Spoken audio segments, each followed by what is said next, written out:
bonus, and then also your graph dance bonus as well too. So all of your grades were nice and updated as I put them into Progress Book yesterday.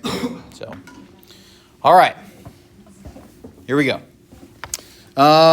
Okay, section 5.2. We're actually going to start today by picking up where we left off a little bit yesterday. So we looked at an example yesterday towards the end of class, and I want to start by actually revisiting that example because it very much relates into what we are going to do today. So let's look at the one when we were doing y equals x squared over the interval from 0 to x. And then what I had you guys do was I had you figure out what a of x was, okay? So that was the area under the curve over the interval from 0 to x. And what we started to develop when we were working with like the basic areas, when we did it in terms of x, is it almost looked like it was the pattern was it was the opposite of the derivative. So like the area function that we ended up with, if we took the derivative of it, it gave us what we had started with, okay? So we're going to take, and we already found what the area equation of this was, so we just got to remind ourselves what it was, okay? So area a of x equals, do you remember what we said this was? What would we take the derivative of to end up with x squared? Yeah, so it was 1/3 x cubed. And then we also said that there was a plus c at the end of that expression because we needed to account for the fact that, well, there could have been a constant there, but the derivative of a constant is 0. So we need to have a plus c there, okay? All right. Now, what follows is the graph of that function that we just found. So this graph down below here, in black, it shows what 1/3 x cubed actually looks like. However, those other graphs that are there are just examples of what it would be for plus c. So like for the green graph, that would be if c was equal to 3. For the orange graph, that'd be if c was equal to -2. But the point is, like, c could be anything. I don't know what it is, okay? So, I mean, I could draw, I could say that, like, c is, like, -5. I mean, I could do any myriad of things for what c could be, just to show that there are an infinite number of possibilities for that answer, okay? Because of this, we're going to practice finding what are called antiderivatives, which are, you know, what we just found there at 1/3 x cubed plus c is an example of an antiderivative. So each antiderivative has infinite number of antiderivatives, but what we do is we put a plus c on the end there to indicate that, you know, there could have been a constant there that I took the derivative of, okay? All right, so let's formalize this a little bit. So here's our definition. All right, a function capital F is called an antiderivative of a function f, lowercase f, on a given interval I if capital F prime of x is equal to f of x for all x on that interval. Okay, so capital F is our antiderivative. If and only if we take the derivative of that, we end up with what we started with. Okay, so what we're going to do is essentially underivatize, which is not a word at all, but we're doing the process of taking the opposite of the derivative to each one of our functions. So if you know your derivatives backwards and forwards, that's very good because we just spent 9 weeks practicing derivatives forwards. Now we're going to spend 9 weeks practicing derivatives backwards, okay?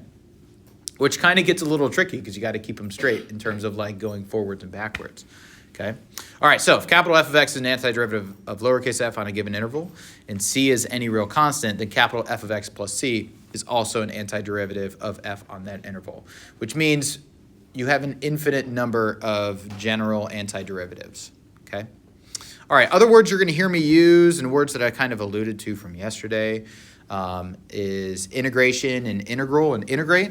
So an indefinite integral is just another name for that antiderivative function that we just talked about. And then to integrate is the process of finding your antiderivative. That's kind of like differentiate. So differentiation was the process of finding a derivative. Integrating or integration is the process of finding an antiderivative, okay? All right, and then some important notation that you guys will see. All right, so your problems will typically look like this. You'll have this, and you'll need to figure out what to do with that, Okay, so let's talk about what that notation actually means. Okay, so the first thing is you see this tall, skinny s. That is our integral sign. Okay, so we read that as the integral of when we come across it. So this would be read as y equals the integral of f of x dx. Okay, f of x is your integrand. So that's your function that you're actually taking the antiderivative of. And then dx is our variable of integration. Okay, so that tells you the variable over which we are integrating. It's not always x.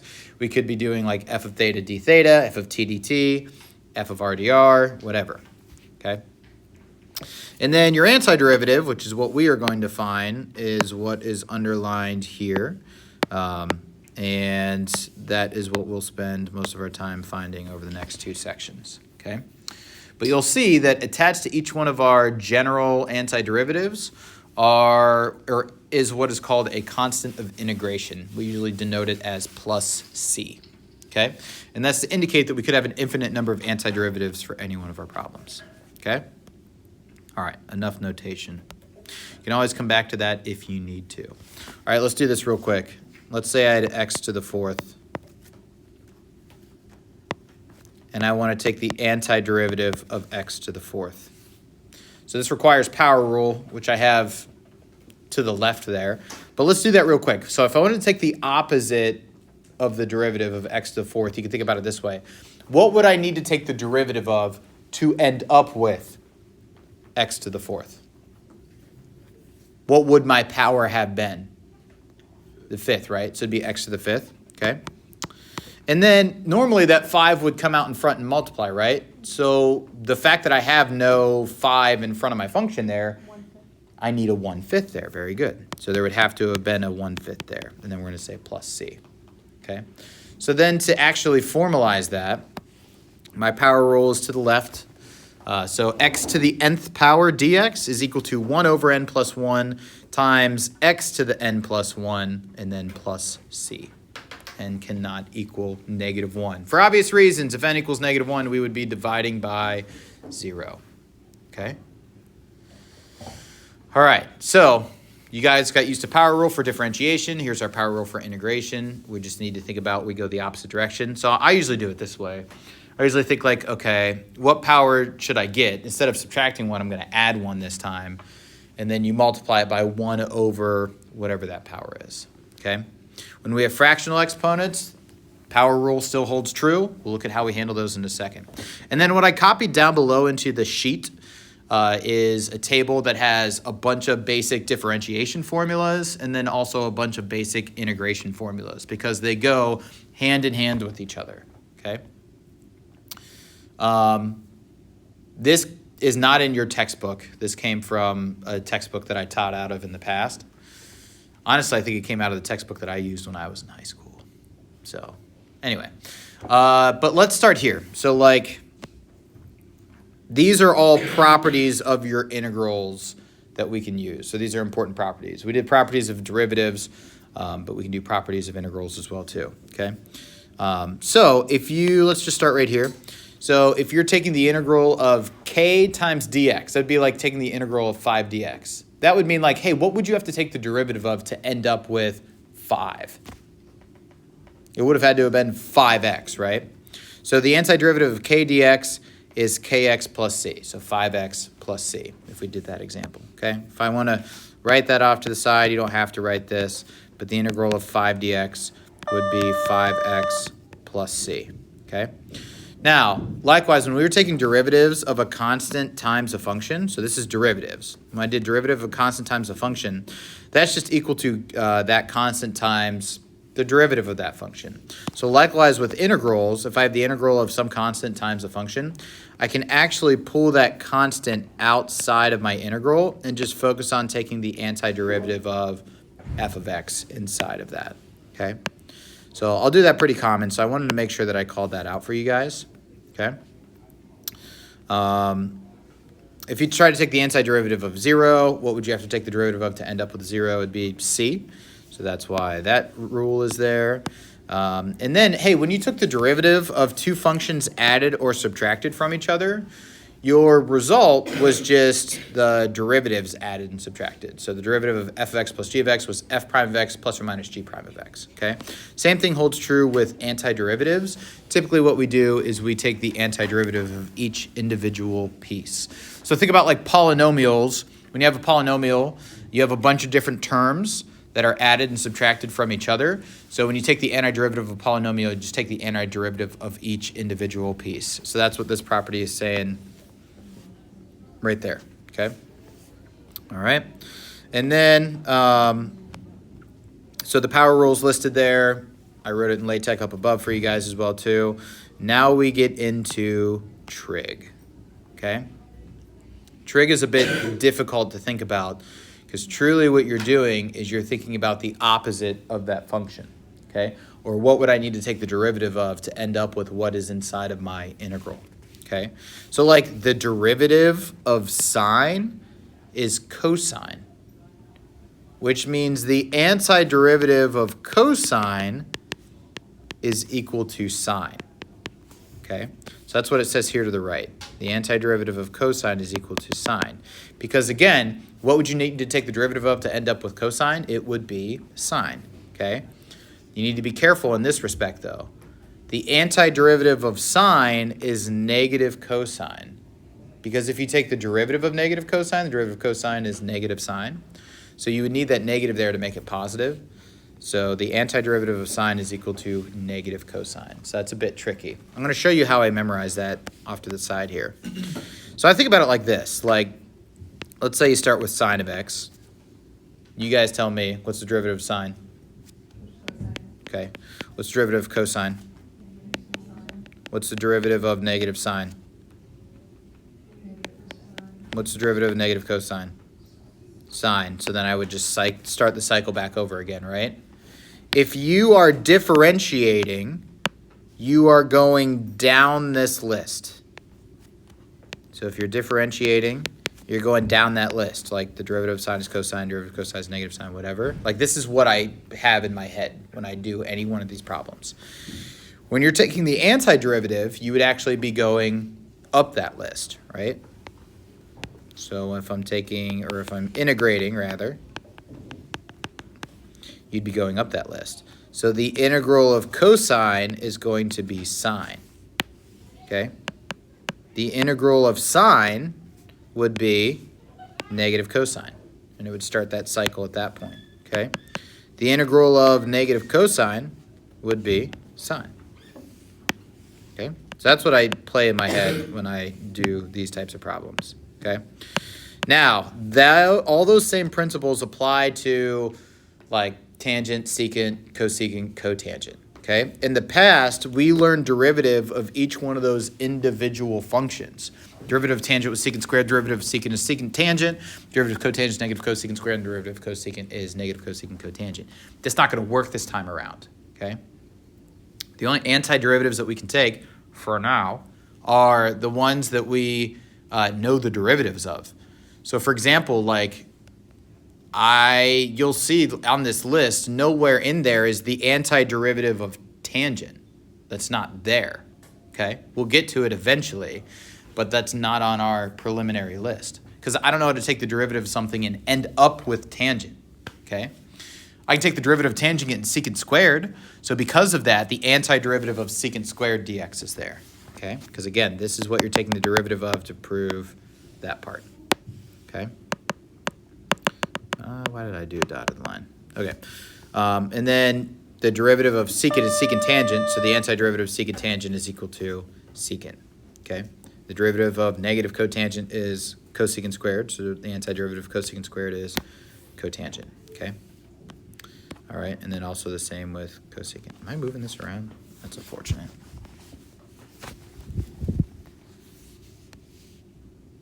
Okay. Undo. Sometimes I move it. Whatever, good enough.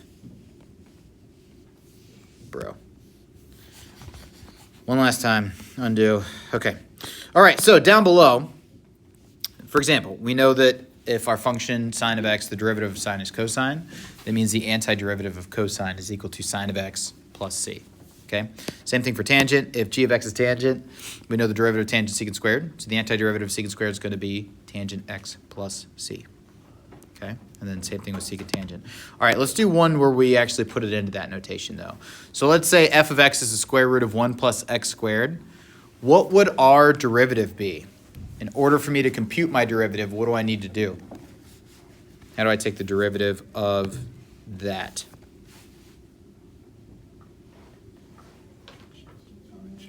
Chain rule. So we think about this like 1 plus x squared to the 1/2. You can rewrite it like that if you would like to. 1 plus x squared to the 1/2. Okay, so our derivative is 1/2 comes out in front. 1 plus x squared to the negative 1/2. And then multiplied by what?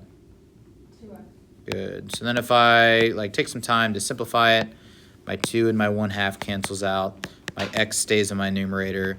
And then square root of 1 plus x squared goes in my denominator. So that's my derivative, okay?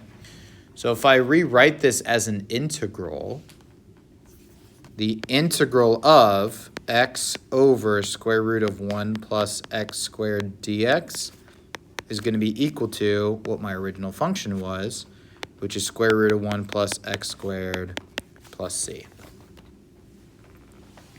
The first couple of your homework problems are related to that kind of notation and thought process. Okay. Now, you are not able to compute this antiderivative just yet. We'll do that next section when we do u substitution. We will focus on more of the basic antiderivatives, and let's do that now. All right, I'm going to go slow at first, and then we'll kind of pick up the speed a little bit once you guys start developing the patterns. The good news is this is very pattern driven, and that's why you guys are in this high level math class, is because you're very good at pattern recognition. So you'll catch on to this pretty quick, okay? I want to take the derivative of x plus 3 dx, okay?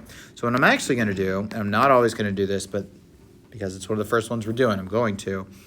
I can split this up by using properties of integrals and take the derivative of each individual piece. So that would be the antiderivative of x, and then I have to put a dx there, plus the antiderivative of 3 dx. Your integrals should always have a dx, okay? All right, so what would be the antiderivative of x? It'd be power rule, right? The power on there is 1. What is it going to become?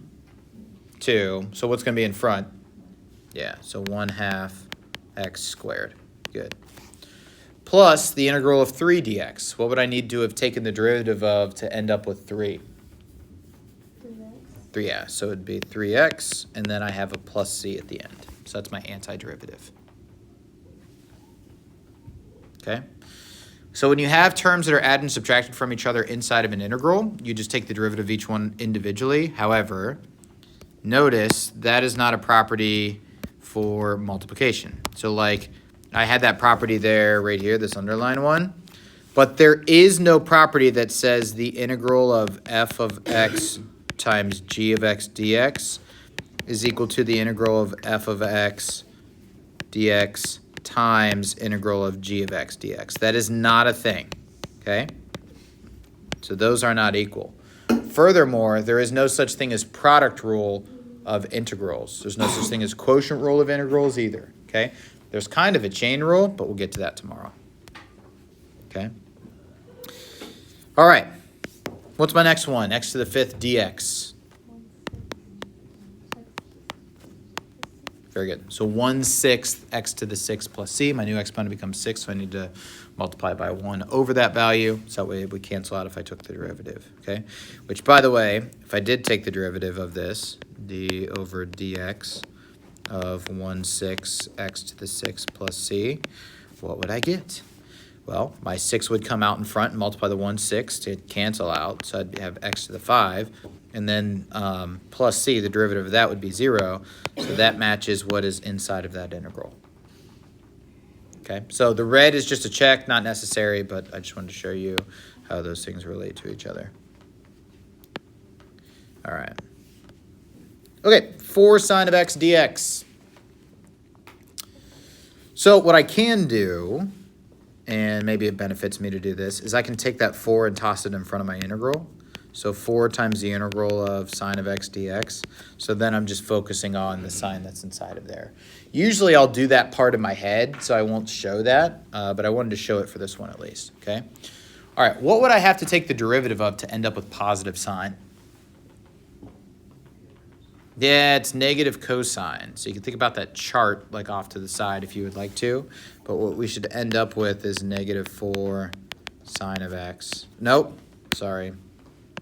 Cosine of x, my bad. Negative 4 cosine of x plus c. Okay. All right, and then my last one. I'm going to write it like this time and this time only. Otherwise, I will not write it like this going forward. So I'm going to take the antiderivative of each one of those pieces individually. So the integral of 3x to the 6 dx minus the integral of 2x squared dx plus the integral of 7x dx plus the integral of 1, which I don't really need to write that 1 dx. Okay? Again, I'm not going to write it like that ever again, but I just want to show you guys that this is a thing you could do. Could I put the 3 in front and the 2 in front and the 7 in front? Yeah, not going to take a step to do that though, okay? All right, so for my first term, 3x to the 6, what does my exponent become? 7. So I'm going to divide by what? 7. So 3/7 x to the 7th. Minus, all right, my next term, 2x squared is going to become what? Yeah, so 2/3 x cubed. Then what? Other way. 7/2. Your dyslexia got you there, Sophie. What's my last term? Antiderivative of 1 dx will be what? X. Now, I shouldn't say last term, right? Because what else do I have to put? You always need to put a plus c. Okay. Towards the end of this lecture, I'll show you times that we don't do plus c or we actually solve for what c is. But for now, you guys are putting plus c on everything. Okay. Questions there? All right. Hopefully this lesson is like a breath of fresh air. Okay. All right. 3x to the 10th minus 7 plus 10 over x to the 4th. I'm not going to write each individual integral. I'm just going to know that I can take the antiderivative of each piece. So 3x to the 10th becomes what?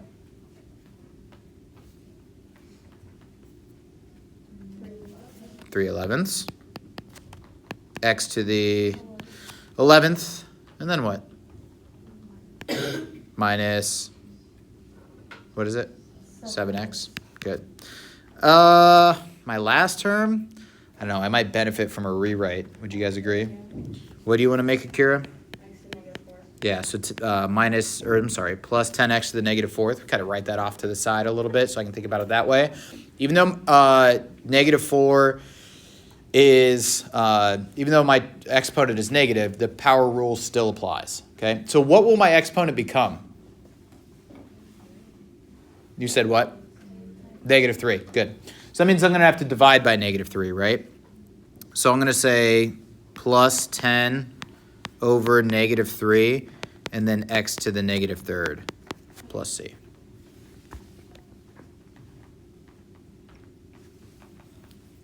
All right, so then what I need to do is when we write our answers, we want to do it with positive exponents, so I should take a second and say 3/11 x to the 11th minus 7x minus 10 over 3x cubed plus c. I don't mind if you guys use negative exponents like while you're doing your work, but of course in your final answers, please no negative exponents. All right. Square root of x, I think that's worth our time to rewrite that as well too, right? How could I rewrite that? Yes. Power rule still applies. So what will my exponent become? What is it, Max?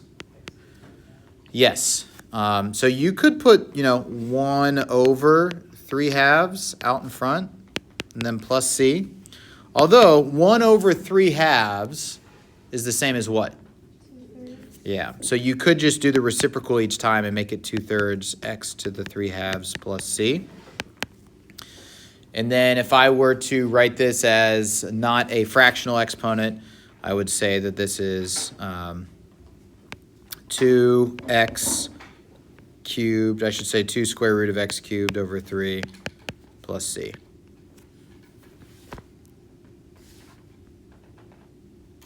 Okay?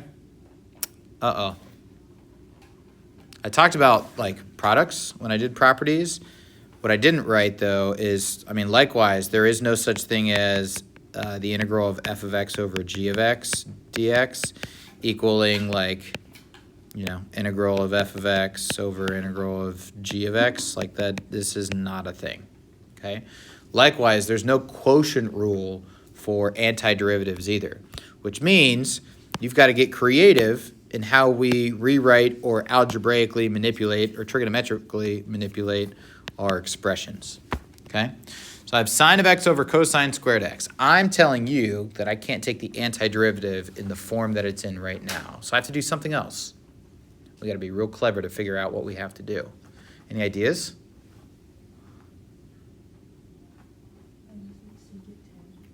Secant tangent? Where's that come from, Jay? Good. So break those cosines apart. Make it sine over cosine times 1 over cosine.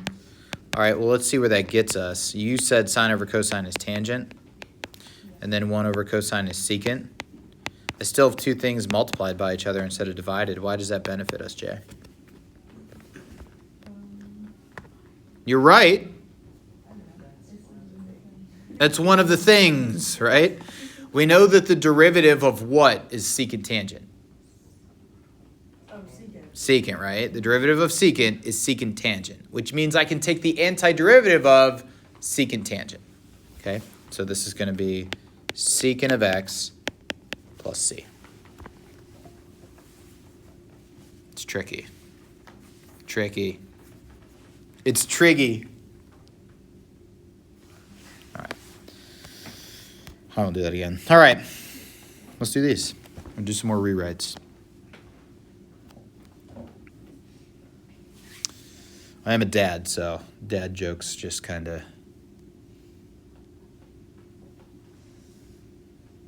I feel bad for my oldest. She loves puns, and so do I. So I'm just going to make her the coolest girl in school, honestly. All right. T squared minus 2t to the fourth all over t to the fourth power. Again, two things divided by each other. Don't have a pattern for that. So I got to do something. What do you want to do? Divide each term by t to the fourth. Okay, so I can write this as t squared over t to the fourth dt minus integral of 2t to the fourth over t to the fourth dt.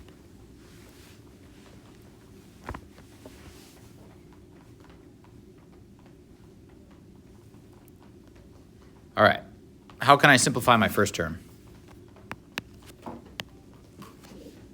That's just 1 over t squared or t to the negative second, right? I'm going to write it with a negative exponent. Even though I don't want that in my final answer, I think it benefits us to write it while we are doing our work. And then minus, what goes in the second integral? 2 dt. Good. All right, what does my exponent become out of my first integral? It's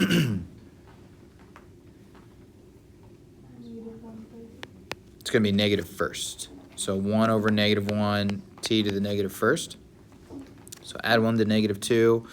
And then minus, my second term would be 2t plus c. Oh my God, did I forget a plus c somewhere? I don't think I did. It's one thing that I may shame you for is forgetting to write plus c. All right, so let's rewrite our first term. So we would have negative 1 over t, and then minus 2t plus c. I always told my kids in the past, if they forgot to write plus c, I wouldn't give them any partial credit on that problem. But I'm not going to do that, because I would never brought myself to do it in the past. So, all right. You would always say it. The empty promise. It's the veiled threat. All right. let's rewrite this one. I actually have an idea that I want to discuss with you guys, but I'll do it after this lesson. All right, integral of 6 times the cubed root of r dr. Let's rewrite it. So 6r to the 1/3. Okay. All right, so we use power rule in this situation as well. I'm just going to put the 6 off to the side a little bit. I'll deal with that in a minute. What does my exponent become?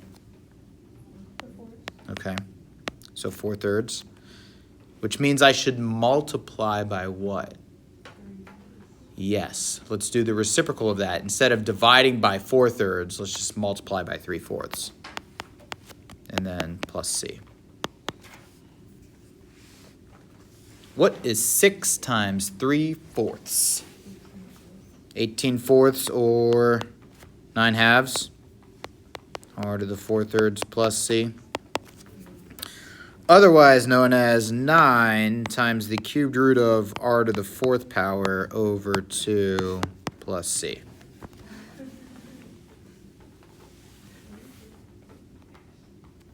Okay. All right. dy over y to the 7th power.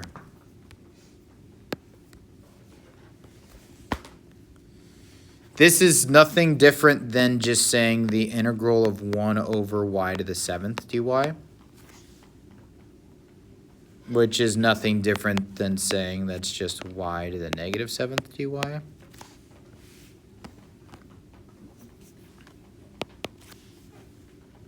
right, so if I take the antiderivative of y to the negative 7th, what would I get?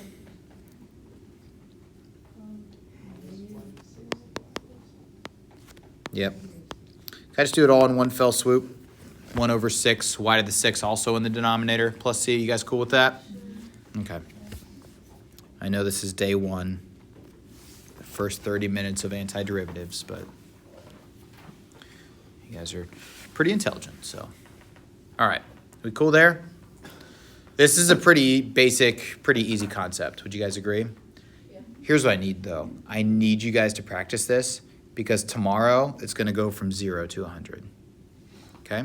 So we need to make sure that you guys have this down. Tomorrow would be the equivalent of like when we went from basic derivatives, which was just like power rule and trig, like real simple stuff, to when we went from chain rule.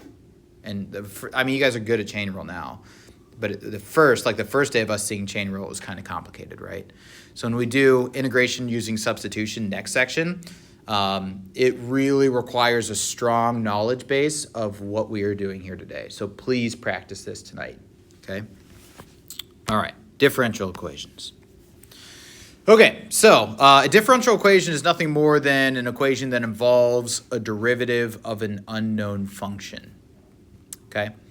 So they'll give it to you where they give you a derivative, and your objective, like they might give you dy over dx, or they might give you f prime of x, whatever. Your objective is to find what your original function was. So your objective is to find what y is, or to find what, f of x was if they give you f prime of x, okay? All right, so again, some notation. Y, if we think about like y is just going to be equal to the antiderivative of, you can think about like dy over dx, or actually, it's probably better if I write it like this. F of x is equal to the integral of f prime of x dx, okay? Really, it'd be f of x plus c, but that's what we're after, is finding what our function is, okay? Our original function, okay? Typically, we accomplish this by taking the antiderivative to solve for y. So give us a general solution to a differential equation, okay? All right, so anytime that any of those antiderivatives that we've done are what are called general solutions to a differential equation. It's general because of that plus c value that's there, okay? If we want to find a particular solution, that means we need to solve for c, okay? Your book refers to it as an initial value problem. I've never seen it referred to it as such. I just, always refer to it as solving a differential equation. But we do so by using what's called an initial condition, which would be a starting point or at least a reference value for what our original function is. Okay, so we're going to be doing more of what we were doing before, but our objective is to find what our original function is and to actually find what c is. Okay, so this is an example of what an initial value problem would look like. You can write that up above if you want. You don't need to though. Initial value problem. But essentially what we are doing is we are going to solve our differential equation. That's our goal here. Okay, solve for y. So dy over dx is equal to cosine of x. So my derivative is cosine. I want to know what is my original. Then they also give you the information of y of 0 equals 1. That is just a coordinate point. So it's another way for me to say my x value is 0 and my output is 1. Okay, so it gives us an x and a y, which is helpful and the information that we need for when we solve for c. Okay, all right, so y is going to equal the integral of cosine of x dx. So I got to figure out what that is. But that's easy. What's the integral of cosine? Sine. But I should write sine of x plus c. Now we need to figure out what c is. Okay, so I'm going to use that coordinate point to plug in my information to figure out what c is. So 1 for y equals sine of 0 plus c. Really simple though. What is sine of 0? 0. So I get that c is going to be equal to 1. So now I need to plug that into my general solution to find a particular solution. Okay, so this is my general solution. I know this is like way before your time, but did you guys ever watch the TV show How I Met Your Mother? Yeah. General solution. Every time I say that, that's what I think of, general solution. Anyway, okay, so our particular solution would be y equals sine of x plus 1. So this would be our particular solution.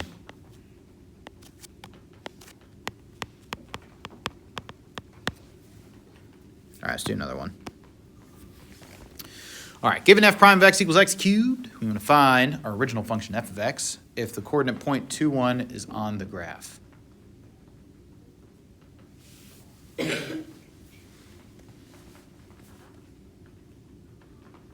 Ved, does your pen not work? That's bad. It's dead. Dead for Ved. Wow. Told you I liked puns. All right. So f of x is going to be equal to the integral of f prime of x, which is just x cubed dx. And then we'll use the coordinate point to solve for what c is. All right, we've done enough of these. Antiderivative of x cubed is what? 1/4 x to the 4th plus c. So then let's plug in our information in order to find c. So my y value is 1. 1/4 times 2 to the 4th power plus c. What's 2 to the 4th? 16. Yeah, it is. What's 16 divided by 4? 4. Okay, so c is going to equal what? Cool. So I plug that into my general solution in order to figure out my particular solution. And I would get that f of x is equal to 1/4 x to the 4th minus 3.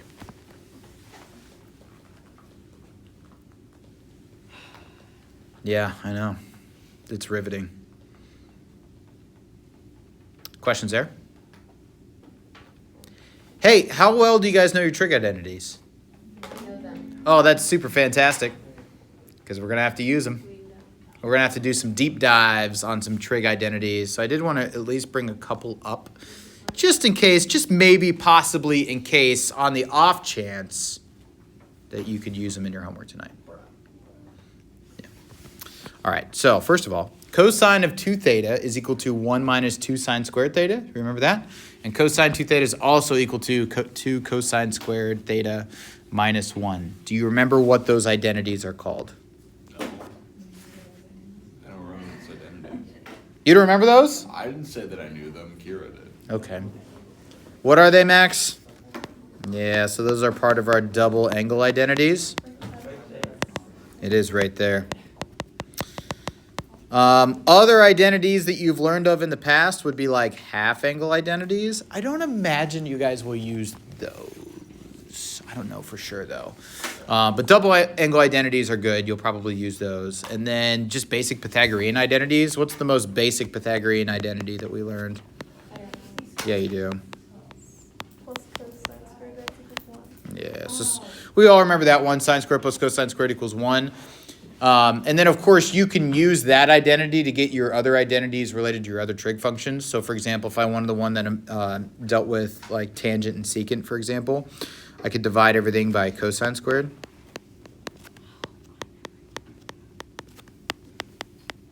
Say you never knew that? No. So sine squared over cosine squared is tangent squared. And then cosine squared over cosine squared is just 1. And then 1 over cosine squared is secant squared. Boom.